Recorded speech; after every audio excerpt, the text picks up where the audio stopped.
Welcome back. We're going to pick up our discussion of acetals and hemiacetals. And I told you acetals and hemiacetals are found quite commonly in nature. We also use them in organic synthesis, and we use them as protecting groups very often. What does that mean? Well, I'm going to hit you with protecting groups and a new pKa all at the same time. I think you can handle it. Do you remember our discussion of our new use of the Greek letter alpha? Alpha here. We have alpha H's on this molecule. We have them here. Hey, okay, trying. It doesn't like putting my pen where I think it should go. Those are alpha H's. And their pKa is 20. I'd like to just point out why it is a chapter 16 item. The product that you make is not a usually unstable sp3 carbon anion. It is stabilized extensively by, you know it. What am I doing here? I'm moving the electrons within the molecule. What do we call that? There's the answer. Resonance.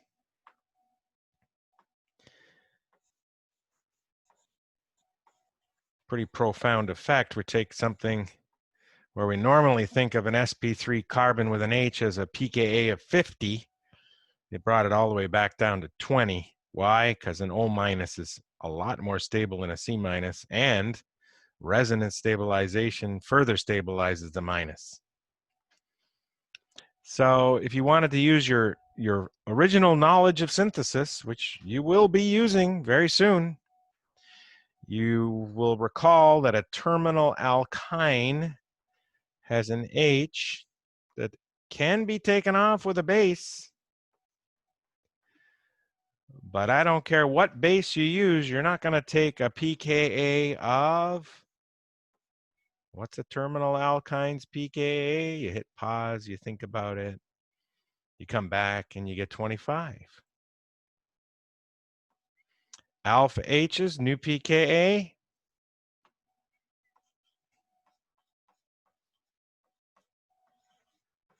20. Which one comes off first? Which one comes off 100,000 times faster? Yes, the alpha H pKa 20 is 100,000 times stronger than the terminal alkyne H. So you can't just treat this with your favorite strong base like sodium hydride or butyl lithium and hope to take the green H off so you can do your synthesis here. What you're going to do first is make the ketone in this case into something that doesn't have an alpha H, because it won't be a ketone when we're finished with it. We're going to do what's called protection.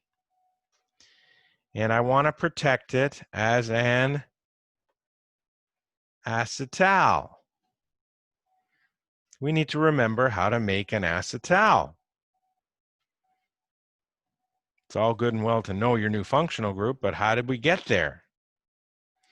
Well, if I reacted my aldehyde or ketone with 1 mole of alcohol, I got a hemiacetal. Hemi is a prefix that means halfway. If you drive a big Dodge truck, you may have heard your carburetor is a hemi.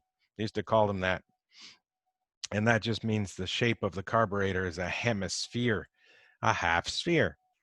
Anyway, that's to make a hemiacetal. How do you get to a full acetal? Well, you use more alcohol. So you need at least 2 moles of alcohol. And you make an acetal. You also need a catalyst. What catalyst did we use? We have 2 on this page. We have sulfuric acid. We have para-toluene sulfonic acid, or HOTS. Here's the deal. If you want to make forming the acetal even faster, you can use a molecule that's got the two alcohols in the same molecule. That way, to get the second alcohol on there, you don't have to wait for it to swim around and put itself in position. It's going to be there already because it was attached where the first alcohol was attached. That's a lot of words. Let's just do it. The most common protection of aldehydes and ketones with a diol is with the cheapest diol, the one that stops our radiators from freezing in the winter, our car radiators. This is ethylene glycol.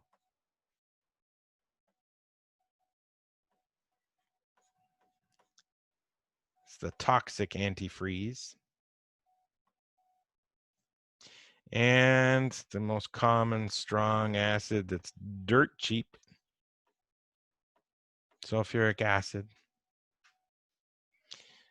And we're going to get this species here.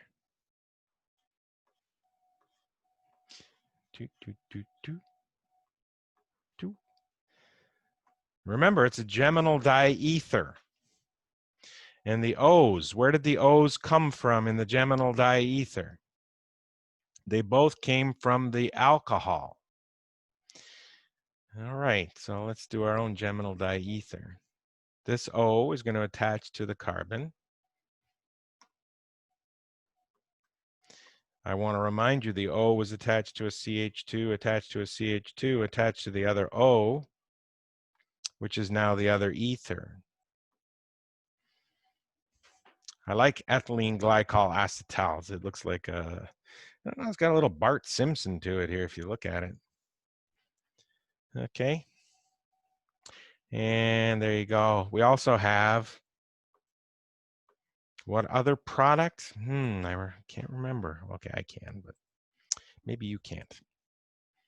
We made our acetal, and we also made water. We also made water. Do you know how you can force a reaction that makes water to go to completion? Remember, this is equilibrium. Oh, you want to be technically correct. The O came from the ketone.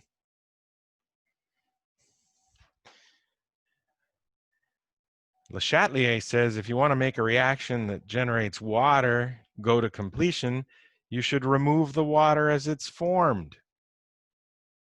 Now, I know some diligent students out there have probably read ahead in chapter 16 about an experimental way to remove the water as it's formed.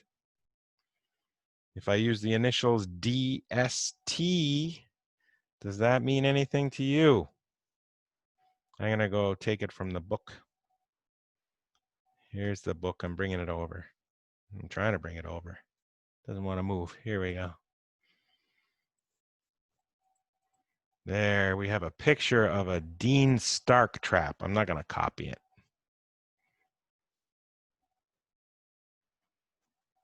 You don't have to be able to draw the picture of a Dean Stark trap for me. But let me just outline its operation quickly. It's very clever engineering. You do your reaction down here in your round-bottomed reaction flask. And you're doing it under heat conditions, reflux we call it, which means you're doing it at the boiling point of the solvent. As you boil things, they create vapors, and these vapors will come up until they hit a cold surface, and they'll come back and down, back and down. As it gets hotter, they can go higher and higher. When they get into this area, they've got some choices. This is a condenser, so if they rise up here, before condensing, they're going to hit this cold inner tube, which is surrounded by water, and condense into this area here. Now, in this area here, the experimenter already had toluene, a liquid with a density less than that of water. And remember, the boiling vapor here is most often water. So water with a density of 1 is now condensing. It will not stay on top of the toluene. It will go underneath. And now it's trapped. It's trapped under the toluene.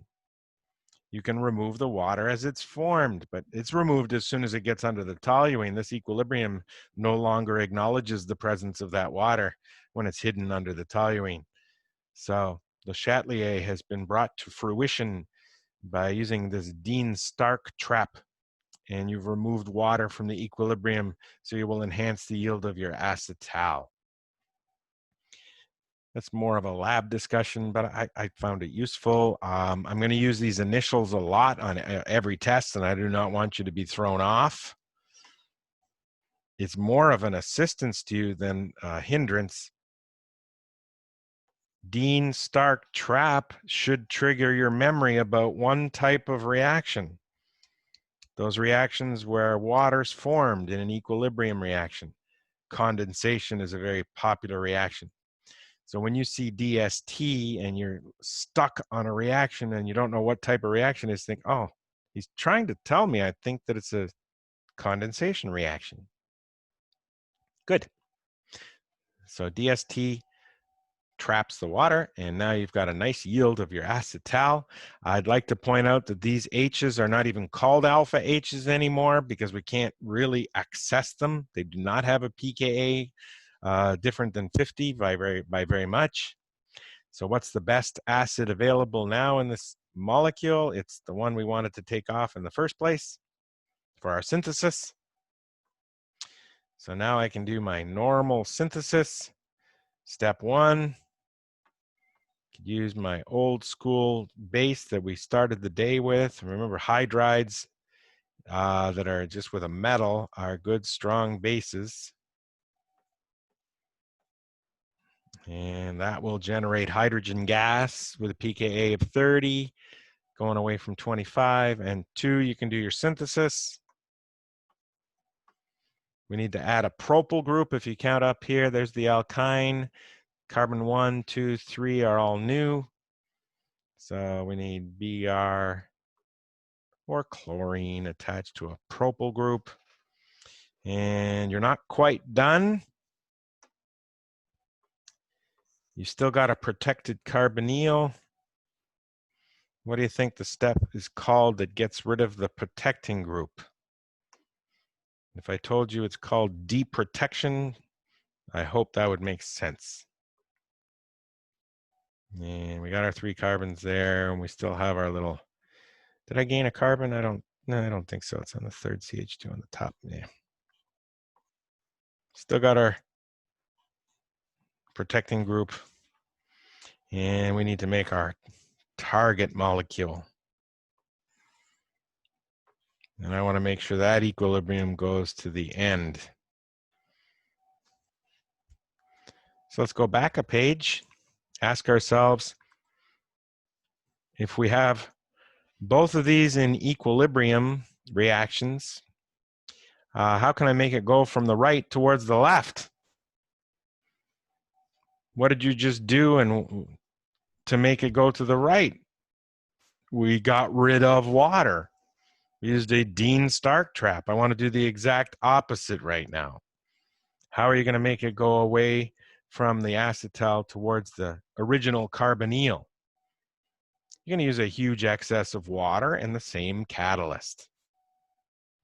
And that will drive the equilibrium using Le Chatelier's principle in the opposite direction. Got to go away from the excess reactant. So remember, adding something is the opposite of removing it. And I want to make sure you're not confusing all that stuff there. All this belongs with that arrow over here. And this one, we're just going to hit it up with some excess H2O and sulfuric acid.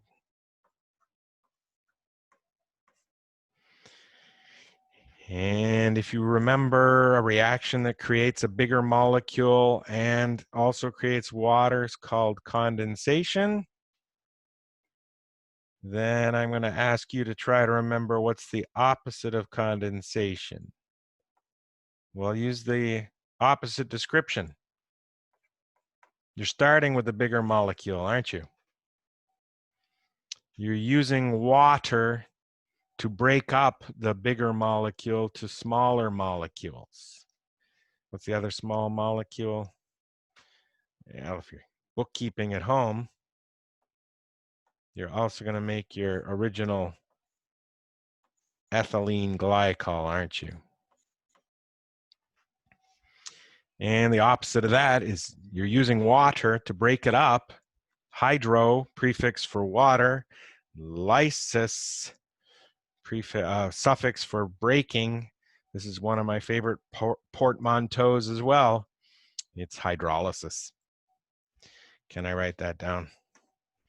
Right here. Hydrolysis. Opposite of condensation. So far, so good. So protecting groups, when you don't want your aldehyde or a ketone reacting like a normal aldehyde or a ketone, you can make it into an acetal.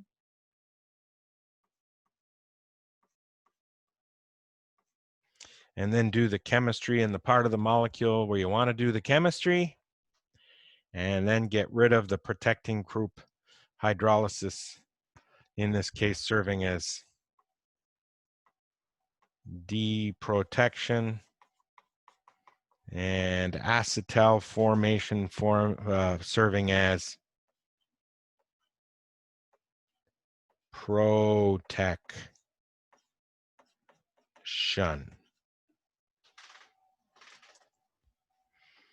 And there you have it. How are we doing here? I want to stick with this theme before taking a break because we're going to finish our discussion of acetals with a close relative called a thioacetal. And I believe this is not the first time we've seen the prefix thio thrown at something. Thio generally means, well, always means sulfur. If you see THI in anything organic chemistry related, there will be sulfur. Almost always, the sulfur is replacing an oxygen. So thioacetals have geminal dithioethers. It's a geminal diether, but sulfur took the place of oxygen. Should I write that down? Geminal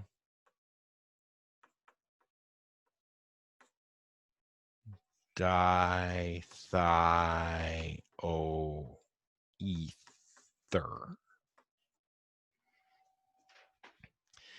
And geminal dithioethers from aldehydes, this has to be an aldehyde.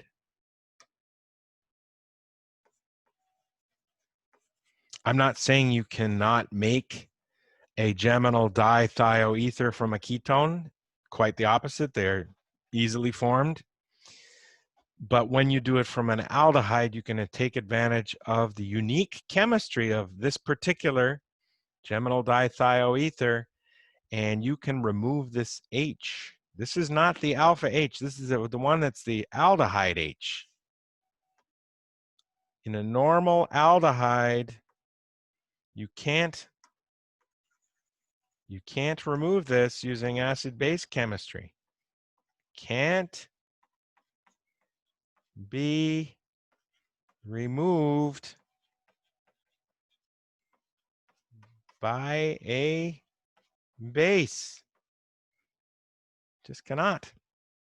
But after making a thioacetal of it, it can be removed by a base. There's a pKa of 30.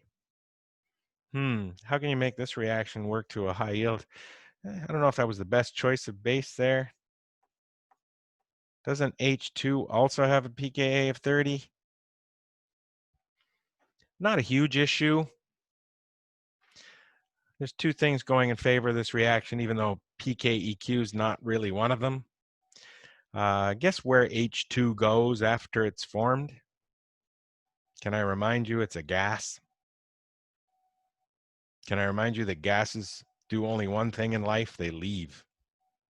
Le Chatelier says it's not just about pKa. you're removing H2 as it's formed, you probably don't have to worry about even using excess KH, which would be another way to overcome Le Chatelier, wouldn't it? Use excess KH, but we don't need to. And we've made a carbon anion, and it's got this funky little word underneath it. That's a German word, Umpelung. When did we see Umpelung before? I want you to try to remember. It's in the book. But we see Umpelung here because we started with a carbon that used to be part of a carbonyl. And in a carbonyl, that same carbon is slightly positive. But by doing this chemistry, I have generated a carbon that is an anion, which means it's negative, and you've reversed its charge. You took something that was cationic and made it anionic, and that's what Umpelung is. So now I can use it as a nucleophile instead of the normal aldehyde and ketone chemistry that we've been exploring all chapter, where it reacts like an electrophile and it gets attacked because of that. Here it is the attacker. And I'll do the mechanism to start the bottom one, although I won't finish it. The bottom one, the anion comes towards the less hindered carbon, generating a new bond right here to a CH2. Next door carbon is an O- after step 1, and you know what happens to O- chapter 15 and 16. After you hit it with HCl, you get an alcohol. And let's see who's been paying attention for the big finish of this segment. I'm going to use H2O and H2SO4. Same story here, H2O, H2SO4. What are those steps called? We want to get rid of the thioacetal. Oh yeah, they're called deprotection, aren't they? Let's go with this light pink and just write over. I don't know, is that too messy? I think we can live with that, right? Deprotection gives you your original carbonyl back. You got your O here. You got your OH there. I believe I lost a carbon. Oh, that's sad.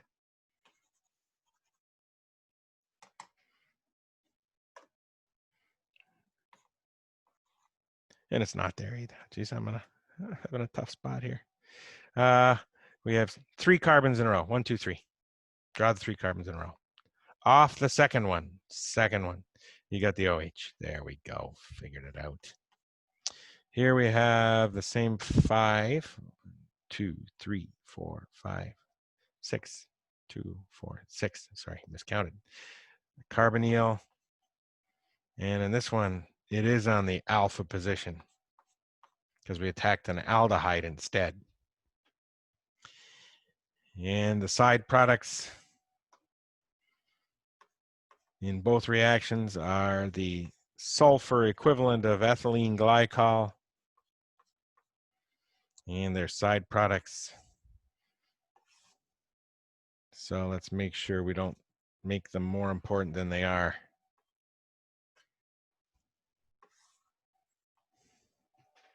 And there you have it. And our new bonds. We're in both instances there to there and there to there. And that's a good close to this segment. And I will see you very shortly.